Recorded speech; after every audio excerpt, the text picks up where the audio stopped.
Welcome, guys. Welcome back. Thanks for coming on. All right. Do you guys want to watch some videos since we're here sitting? I don't know who else is going to join. So, I mean, they can join whenever, but I'm ready whenever you want. Yeah, let's go. let's watch some block shots. Sure, something different. Okay, we got a foul called. Foul called. Do we see a foul? His hand. I'm going to say that's a foul, if anything. Right there. Right? That's a foul, if anything. But the official didn't blow his whistle on that. The official waited until the shot went up and the guy behind, and he called a foul. Do we see a foul on that? No. I don't. He reached over him, totally reached over him, but no contact. You can legally reach over a guy, Yes. but he hit all ball. That is a clean block. We can't call a foul on that, in my opinion, and in the opinion of many others. Right? I always screw up the actual quote, but so I'm somewhat of a paraphrase. He always said, a blocked shot is a blocked shot until it's not. Meaning, don't call a foul because a kid blocks a shot. It doesn't mean it's a foul. It's a blocked shot. A good blocked shot is a good block. Something like that. You get the point. It might be that he just had a bad angle from the other's perspective. All right, so that is a very good point. And when it comes to officiating, it all comes down to angles, right? What did you see? What did I see? What did the video camera see? And unfortunately, we are evaluated by coaches on what the video shows. That's the unfortunate part. Now, I'm not saying officiate to what you think the video will show, but sometimes the video gives the best angle, and unfortunately, we need to be better than just calling a foul, thinking that he got fouled. Either you saw he got fouled or you didn't see him get fouled. Don't blow your whistle and say, well, it was close. Or I've heard guys say, I think he got him on the arm. Well, did you think he got him on the arm or did he get him on the arm? What if he saw the foul that when you paused it, he thought, we all thought, well, he could have called that. And then saw the good block and thought, well, I can't reward him for that block when I could have had a foul back here. That is a great point. And I'm glad you brought it up because let's go back. Let me pull it up again. As the same official responsible for the non-call and getting that call, that might be what the thought process was. Here's a different foul. Official coming in getting it. Here's a foul, right? Foul here. But the official is passing on it because once he comes down, he's going to put in an easy bucket. And then he goes up and he doesn't put in an easy bucket. Now, hopefully he calls a foul on this guy then because that's the guy who fouled him and caused him not to put it in. But maybe he was waiting to see what happened. And I think that's okay if the official were to say that. Again, we don't know. We're only going by what we see. Is that what you're saying, Kevin? I'm saying yes. Hello. That is an excellent point, honestly. I really like that. All right, next video. We're looking at block shots.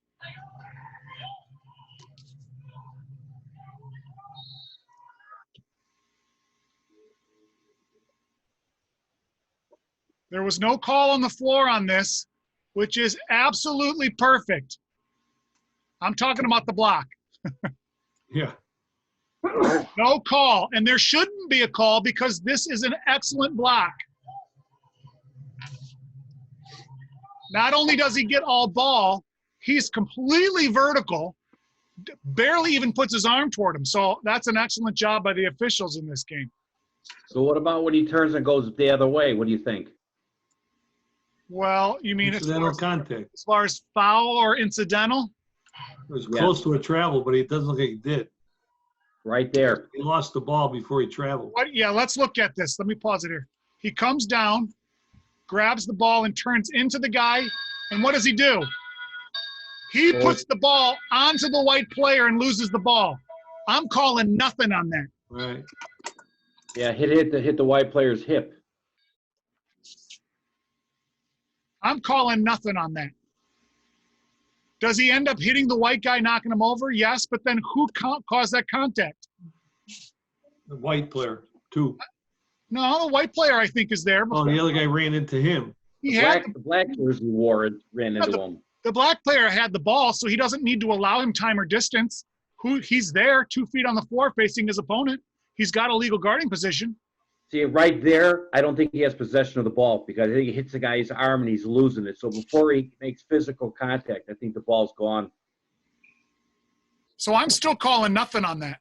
Yeah. He has no control of the ball. Me personally, that's nothing. If you do call foul, just sell it and say, well, this is what happened. Make sure. I always tell guys, as long as you can explain to the coach what you called, fine, then explain to him. But don't go, well, I thought, or I think, or what I think I said. If you think, then you didn't get it right. Never say the words, I think. Let's keep that over here. Let's see. What else can we play? How about another block shot? How about pick random? Foul on this or no foul? I'm going to play it again. Now the kid falls down hard, right? The player kind of moved his hand into the player, but was there really contact which caused him to fall? I don't think so. Maybe he called it on his arm. Maybe he got him on the wrist. I don't know. Possible. I mean, He was in pretty good position. I don't want to question the official as to what they did or didn't call, because we all sometimes call stuff where there's something specific that we saw that happens that video just doesn't pick up.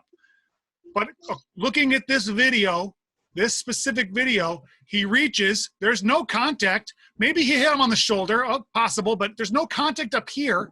The kid is already sprawled out just a little bit because he's kind of shooting in a backward motion to get around the player. And then he falls down because he wasn't coming down straight. That's not this player's fault. That's because he went up weird. Body out of control. Yeah, he tried to force it up there. The kid stuffed him. He got the ball and stuffed him, and then he fell down. And I think he fell down on purpose to try and get a call, which he did. Now, again, maybe there was contact that we don't see on the video, and it's possible. I'm not trying to say there wasn't, but. I mean, the referee closed down pretty nicely into the lane, so he had a really good view of that. Even though it's out of his area, he still was closed down and had a pretty good view. See where he's at? He's right at the A. All right, now let's just say this. All right, here's the lead. Looks like he's starting to possibly come over. Right? Do we agree? Because this is not a good position to stand in a regular time. So he's probably starting to come over because as we play it forward, he's coming over. But why is he leaving two post players? Stop. It goes backwards. Right. So he sees, oh crap, he's going up for a shot. If he continues his motion, this official's probably not going to see it. This official's probably not going to see it, and then it goes the other way. And then what do we have? We have a trail and a center and a center. So this official, rightfully so, tries to back out. I think that is an excellent mechanic that's not covered in the rule book or the case book or the official's manual. But if you're over, even if you're almost all the way over and the shot starts to go up, pull out, because you're going to save more people than you are if you just rotate over. Does everyone understand that? I got a question, Josh. Look at the trail. He stops. Shouldn't he be going a lot further in than where he stops at half court? He should be going a lot further in. Look where all the players are. 100%, you're right. No doubt. He should not be standing watching the action, even if he thinks he's going to get beat. Tough nuggets, man. You got to come in. How can you leave this much space in between? What if this guy shoves that guy? You're going to come in, and look how far away you are. You're losing a lot of credibility by making a call that far away. You might be right. You might be right, but you should be coming at least to the 28-foot mark, at least. I say closer than that. You can, but I'm saying at least come to the 28-foot mark. So let me ask, what was the call on this one? Well, I don't know. I didn't get this video, actually, if I remember, and he didn't signal, but the way some of these videos, what I get, they shut off after the whistle. They don't show the whole thing. I don't get the official report the foul to see what happened. So I don't know. All I know is a foul was called. He might have seen something that we don't see in the video, which is possible. Because he had a different angle. Yeah, and most of these games that I have are of officials that I like and think they're good officials. I don't say they're getting calls necessarily wrong. All I'm saying is the video clip that we're watching at the angle that we're seeing at this very moment, let's evaluate that angle. Everyone understands that, I hope. All right. Let's do one more block, and then we'll do something else, because these are fun, but.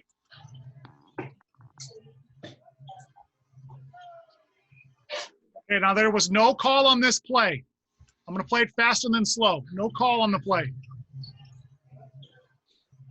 Was it a clean block or did he get fouled? Looks like he got fouled to me. Yeah, Wow. his arm. Right? Looks like he hit him on the arm right there. Now again, it's blurry, it's fuzzy, it's hard to really see what exactly happened, but the kid even looked at him like, what? Now, that just because a kid looks at you doesn't mean it was a missed call, but so if you do get hit on the arm, and maybe you are waiting to see if he puts it in or not, if it doesn't go in, come up with that foul, right? Because the reason he didn't get the ball up is because he got hit on the arm. Even this guy thought so. And if the band director gets it right, boy. All right. What's next? What else should we watch? How Just about pick random. random? Something random. All right. How about some steals?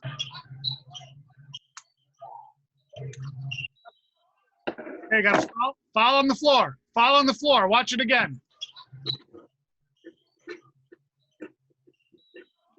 He stuck his knee out. Just before I play it slow, the foul came from this official here, who is the closest to the play. But look at his angle when he calls the play. There's no way he could possibly see if that ball was cleanly stolen or if he got hit in the arm. There's no way.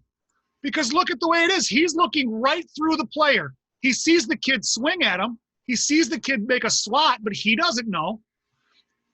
Just because you're the closest official in the primary, you're going to have to trust your partners saw or didn't see something. Because if you don't see it, don't guess. You totally took that play away from that player. He's cleanly swiped the ball away and stole it. Do we agree with that or no? No, you're right. See there again, look at the. Oh. Yeah, but he called a block. That's it. On who? This guy? Yeah, I think so. Wow. Yeah, you're right. I think he called a block. Let's see. It looks, yeah, block he called. I don't know who he called it on, but do we think that's a blocking foul? Well, The ball got stolen. Did it get stolen because he got blocked? No. Who No. initiated the contact with this guy? Who initiated? He's standing there. He's got a legal guarding position, and then White comes right into him. So it well, can't. we didn't. Go Well, ahead. we didn't see his right leg if it came out of the standing position, as a block. You see, Well- we're being blocked by number 5. Well, Ken, that is an excellent perspective, and I agree with you. Maybe he stuck his leg out. Totally could have. Number 5 block. You And that- can't really see. And maybe that caused him to hold it up and pull up, and then the kid stole it from him. So absolutely, I agree. So let's take that out of it and make my original point. Let's say that didn't happen, and the kid reached in. He doesn't see the angle, so you can't call a illegal use of hand foul, right? Right. The one thing I tell, especially a lot of, junior high and lower level kids, is the referee's always correct. So I'm going to give my Hey, thumbs Ken. up to the ref. Hey, Ken. What?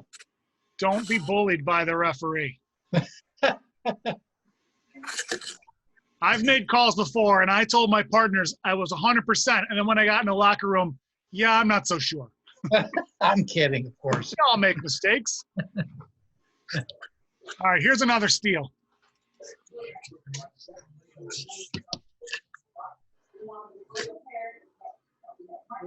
This is a state championship game, 3A. I don't remember what year it was, but watch it again. It happens up here. He calls a foul.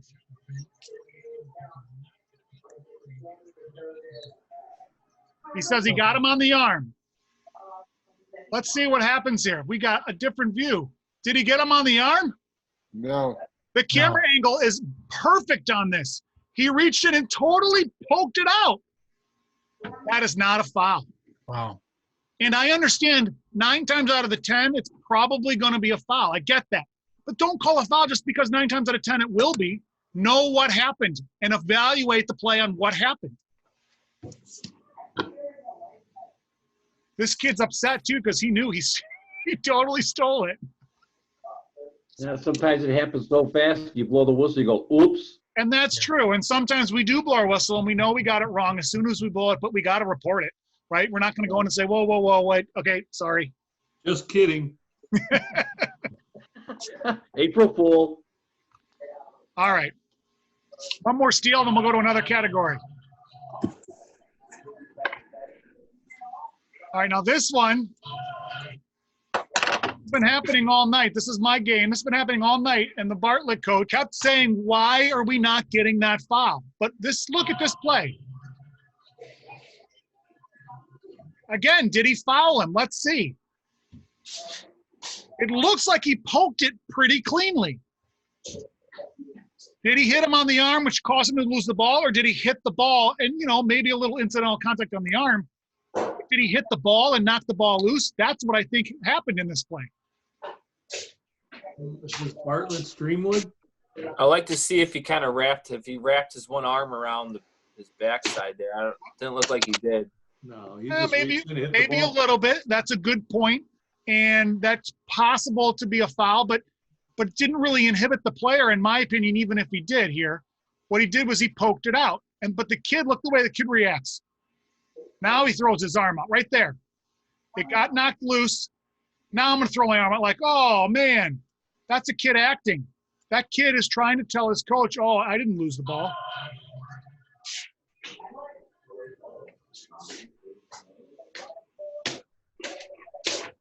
Now, if you called a foul on that, would you have been okay? Yeah, probably nobody would have said anything. But I don't think that's a foul, and we shouldn't be calling fouls that aren't fouls. Vito, do you agree or disagree? You have a face of like, all right. I agree. All right. Who's been on YouTube and watched those pass and crash videos? There's some good ones out there. Go watch them if you haven't.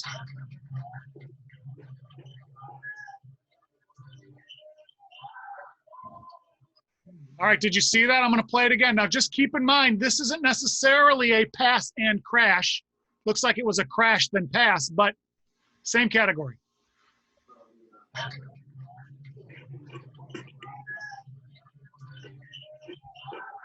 That's a charge. Are you guys calling a foul or passing on that? That's a charge. Right? That is a player control foul, a team control foul, a charge, whatever you want to call it. The kid ran him over. That's a gosh left damn his charge. feet. That's right. The kid ran him over and passed the ball away. And yes, so the ball didn't go to the hoop. He didn't shoot the ball, but we still got to call that foul just because he passes it away and now it's a different matchup somewhere else. That kid can't go through another kid. We agree? There's too many passing on collisions where a ball is passed away. Too much passing. I don't see enough fouls called when that kid in the blue did absolutely nothing wrong. Oh, but he was moving backwards, Josh. He was moving. All right, smart ass. Ooh, someone's got some. That's Vito's house. All right, here's another one. Ready?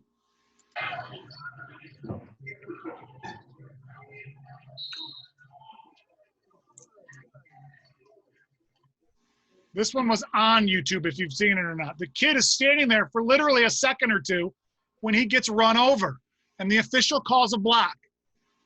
That can't be a block.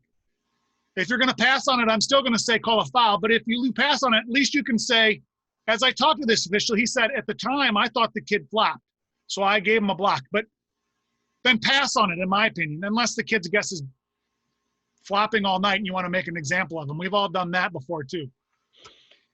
But the kid, right? Am I right? He's standing there and he's waiting. Now, here's my point on this video. As the ball progresses and he passes the ball, it's in the air now. You can't see that well, but who's watching the ball? It should be here. Let me pull up this view. All right, he comes in. He passes the ball to the corner. One, lead, trail, center. Who's going to be watching the ball? Trail. Should be The C. center.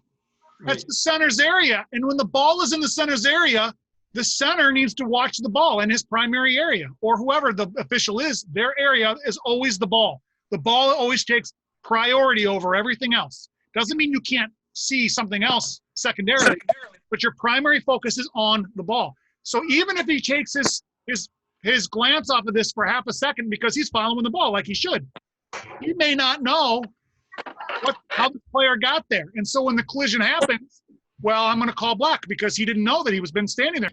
You guys follow that logic? Yeah. So the trail or the lead has been watching this player the whole time because, yes, he's watching here, but so is the trail, right? He's starting to come over. He's going to recognize this is a possible matchup because he's watching out here, so he knows he's got to watch this secondarily. He knows all about this player.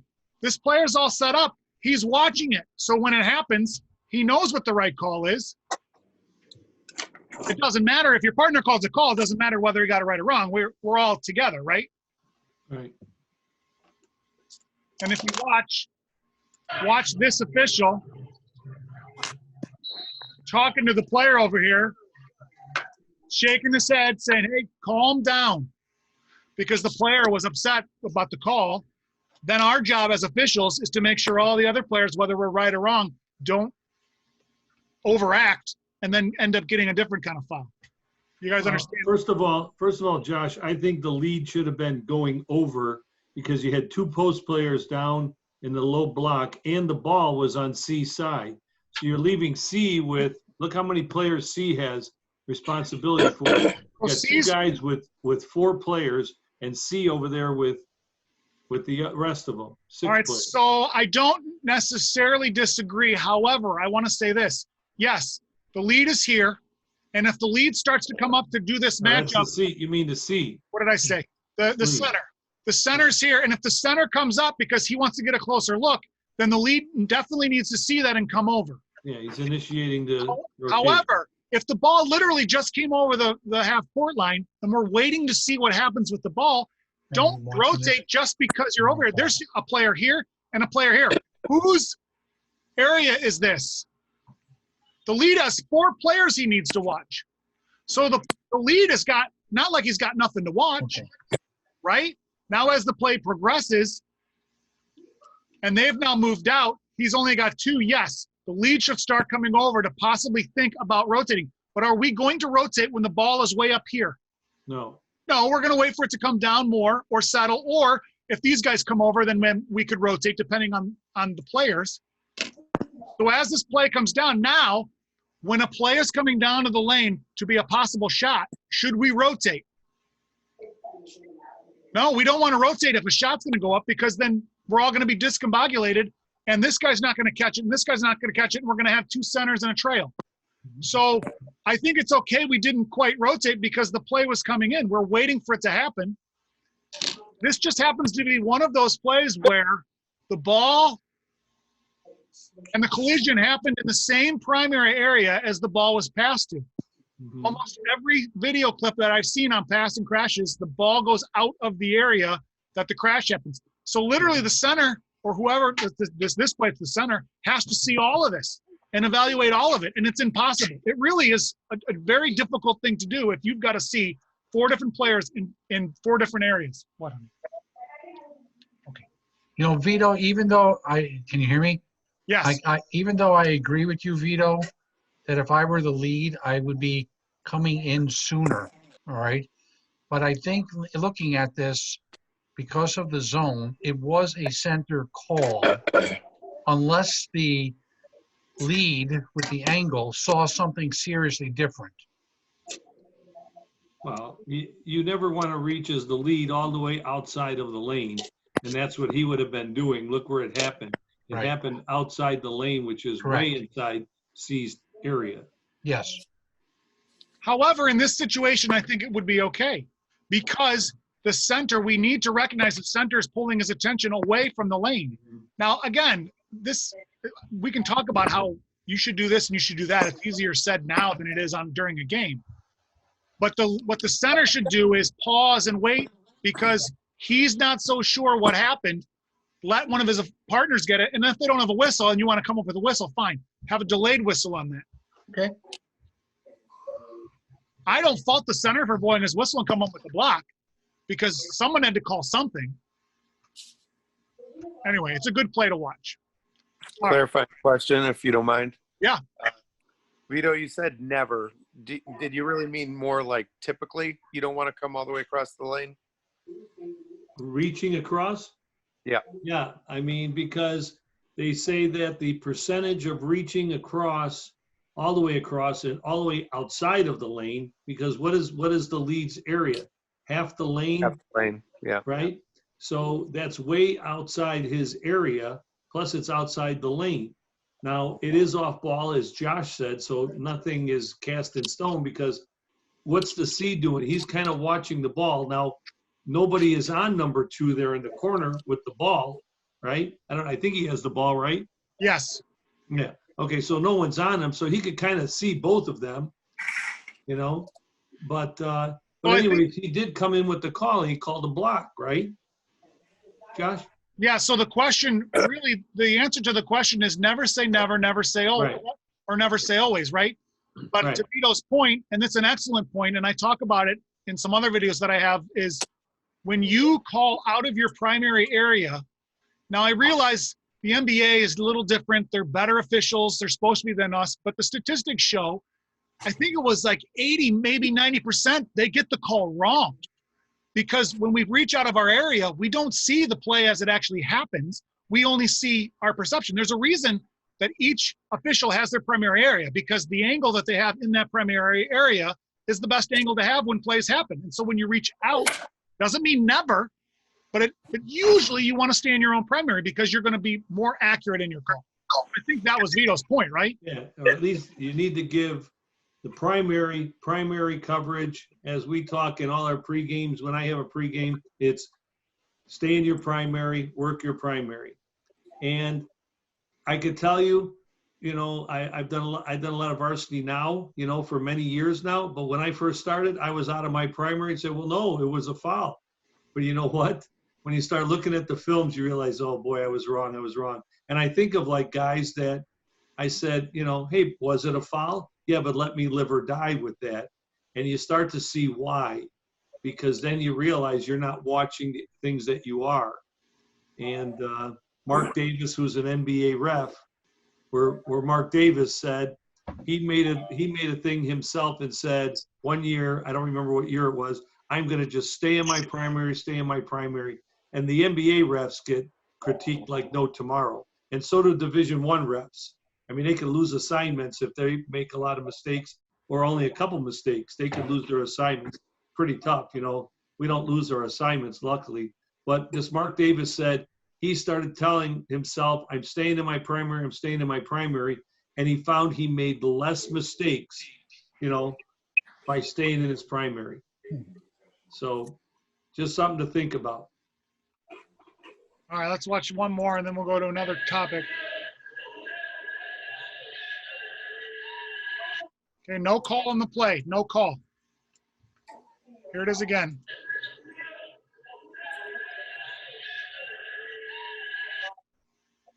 He passed the ball. He's standing here. Let's move it back just a little bit. He's he's in the area when the kid even has the ball, passes the ball, and then the kid hits him. I mean, the C has to have that. I don't know how the C does it. I think you're right. It's the C's call because they're looking straight into the play. They can see how much contact there was. Now, the C may say, this kid has flopped all game, and he just didn't even get hit that hard here. I'm not calling that. And, okay, I can respect when someone says, I think he flopped. But in my opinion, I think we are all better off as a group of officials when we call that a charge. This stuff will clean up if we call that a foul. But Josh, what is the rule of thumb? What was that guy standing there that took that hit? Secondary defender. Secondary defender is the leads, not C. Okay, I understand that, but the center is in. They created a three-man mechanic for a reason, because of plays like this where you've got the lead watching the ball coming in and the trail, and now you've got two of the basically the same angles, and the center, it always has that different angle. The center is looking in through the players in the paint. This is where the center, and I don't know if you guys have heard this before, but the center has really got to earn their money and they've got to become stronger and come in and pick up that foul, because that's what the center's there for all this junk in the paint. But, all right, so let me ask a question. Because who's watching who's watching the ball here? Who's got the ball on this pass? The lead has got to pick up the ball in his primary area, which means the lead is going to take his focus off of this center. I'm sorry, Vito, I interrupted you. No, that's right. No, you're right on that. But in pre-games when we talk, we always talk, I like to bring up secondary defenders. Let's watch, pass, and crash and try to get them. Because when you say that in your pregame, it seems to happen and you're ready for it. And also, we always try to say, if it's coming into the lane, let lead take it, okay? But in this case, this was coming outside of lead's area from probably C's area. It looked like it came from more the top of the key inside C's area. And all right, so Hey, here. Vito, hold on. This is Ken.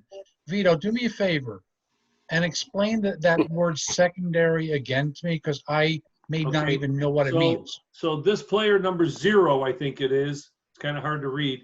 The guy next to 23. All right, wait. It comes out here. Now he's going to pick him up. The guy that's covering 23 is going to come over and pick him up. Now what's he doing? He's the primary defender on this guy right now, right? This guy's going to slide over. The guy next to 23 in the white. All right, I just want to interrupt real quick. So the primary defender is the defender who is guarding you in a man-to-man matchup. It can happen in a zone as well, but the man-to-man action. So this is his primary defender, the guy who is supposed to be defending this player.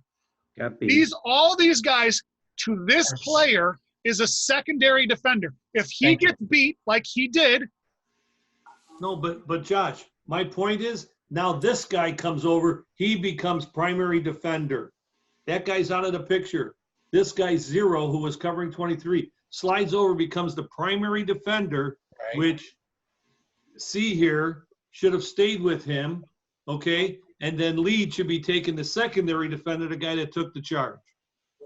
Or the pass and credit, which would have been a team control because he didn't shoot the ball. He might have got rid of the ball already. So when it comes to secondary and primary defenders and the lead's taking what comes into the lane, that is typically when there's, again, this changes things a little bit, a pass and a crash, because when you pass the ball, if he comes all the way in, I agree. Even if he comes from the center and comes to the lead and you say, let the lead take the lane, fine. You've got a crash of a player going up. But since he dished the ball off, the lead cannot stay with this because it's all, in my opinion, yes, it's outside the lane, but it's all lane related. So you're going to say he's got to take all of that? That's unfair to have 5 players on one guy. He has to follow the ball because the ball is in his primary. That is his primary focus. Okay. Thank you for that. Appreciate it. I'm playing devil's advocate here. Thanks, Vito. Good. Yeah, no problem. But I mean, it's just finishing the play. Watch the play finish.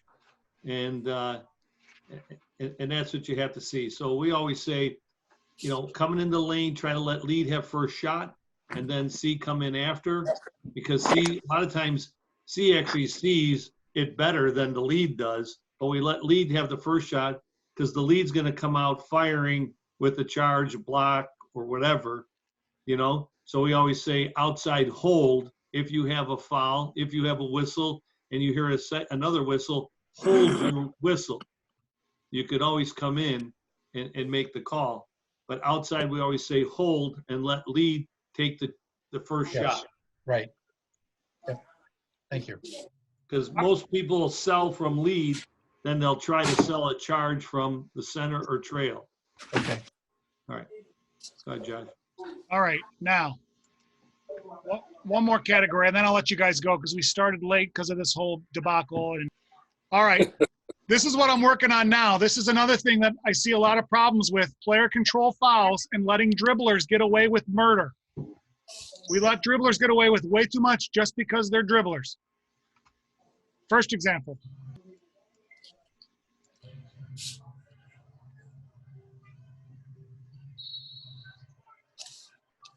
All right, now this one we got. Okay, that's because it's me, of course. This one we got. Some would say, well, That's not a very big shove, right? He just barely kind of Doesn't touched matter. him. He gained an advantage. But he gained an advantage enough because he knew he was stopping, and he got enough distance so he could get that shot off. Right? Good mechanics, too, by that referee there.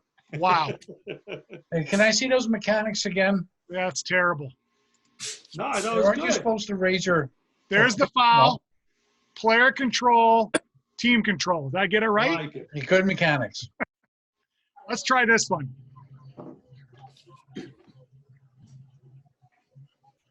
Did we see that? Look how far he pushes him.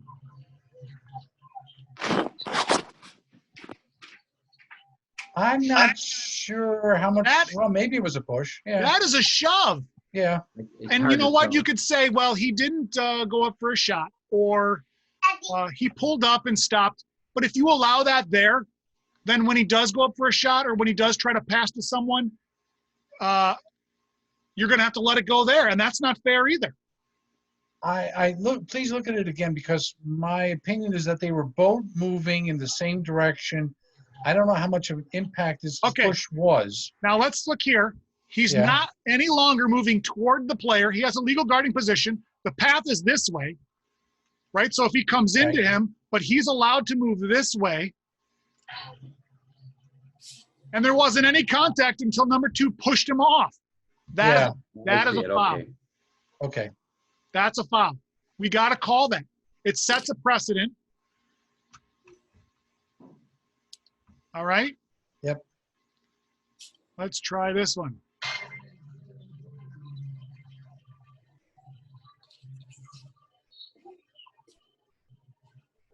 On the floor, he called. He's calling a blocking foul on the white player. Watch it again.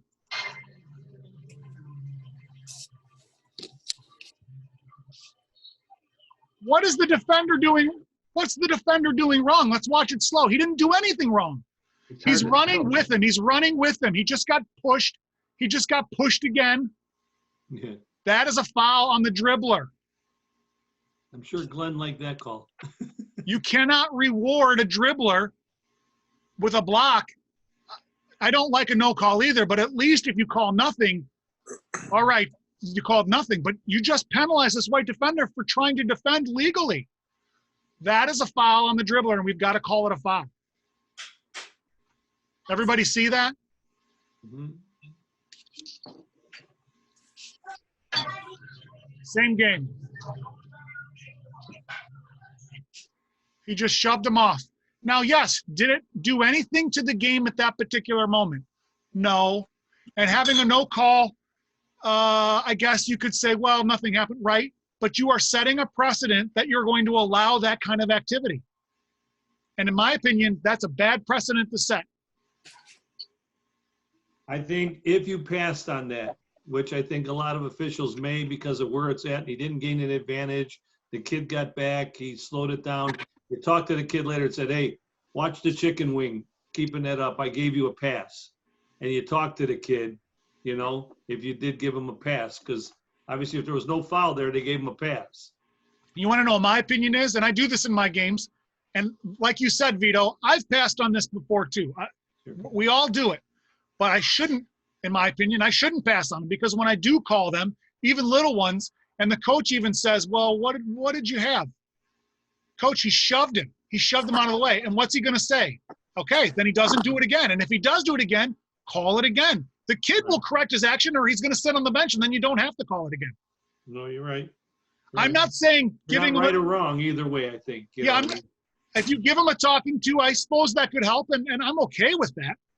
But we don't want to set the precedent of allowing that to happen. All right, one more. And I then like to talk to the kids so they know you're human and that, hey, you know, you're going to give them a little leeway, but you got to play the game fairly. You know what I mean?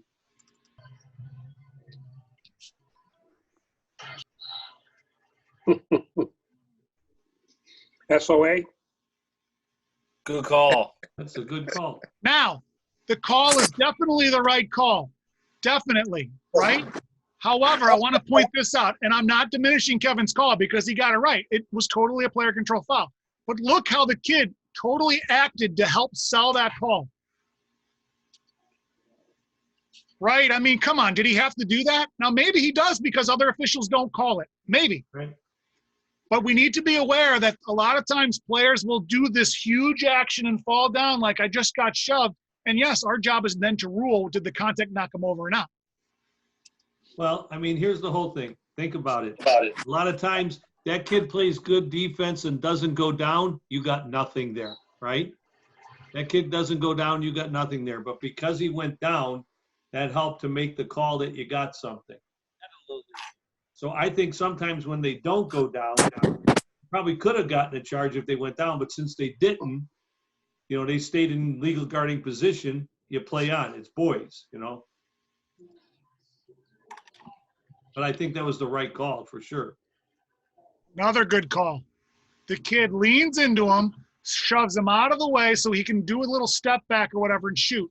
Total advantage called. That is a foul all day. Everyone saw that, right? And we agree with that one. Yeah. Some of them are easier than others to call.